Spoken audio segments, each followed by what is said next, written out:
अस्सलाम वालेकुम नाज़रीन, JN न्यूज़ HD के साथ मैं हूं नाइला भट्टी। नजर डालते हैं आज की अहम खबरों पर।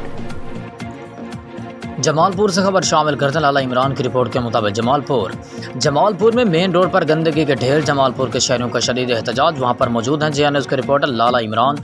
क्या अपडेट्स हैं, इमरान आगाह कीजिएगा। नाज़रीन, इस वक्त मैं मौजूद हूँ जमालपुर शहर के नहर के किनारे पर, जो कि आज 20 दिन गुजर गए हैं। 25 दिन ये हमारी हुकूमत ने नहर से कचरा उठाया और पटरी के ऊपर ही फेंक दिया। 20-25 दिन गुजर गए हैं, अभी तक हमारी हुकूमत ने यहाँ से कचरा नहीं उठाया।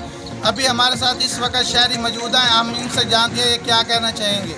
जी, हमारी हुकूमत वक्त से गुजारिश है कि इस गंदगी को फ़ौरन उठाया जाए, क्योंकि यहाँ पर गंदगी जो है ना मुख्तलिफ बीमारियों की वजह बन रही है, जिसकी वजह से बहुत से लोग बीमार हो चुके हैं। आजकल एक और बीमारी, ख़तरनाक बीमारी आ चुकी है, आँखों की बीमारी, लोग इसमें भी मुबतला हो रहे हैं। तो हमारी वज़ीर आला पंजाब जनाब मोहसिन नकवी साहब से ये दस्त बदस्ता गुजारिश है, DC साहब, AC साहब से सब तमाम मुतल्लिका इदारों से गुजारिश है कि इस गंद को फ़ौरन हटाया जाए ताकि लोग बीमारियों से बच सकें। शुक्रिया। अब हमारा कैमरामैन आपको ये गंदगी के ढेर दिखाएगा।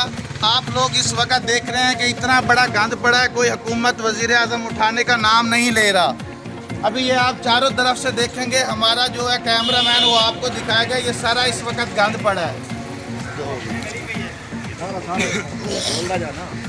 आए अब हम लोग आपको दिखाते हैं, ये इतना कचरा पड़ा है। यहाँ कोई भी जो है वज़ीर आज़म या वज़ीर आला मोहसिन नकवी साहब या जितने भी हुक्मरान हैं, कोई इन चीज़ों के बारे में कोई नहीं एक्शन ले रहा।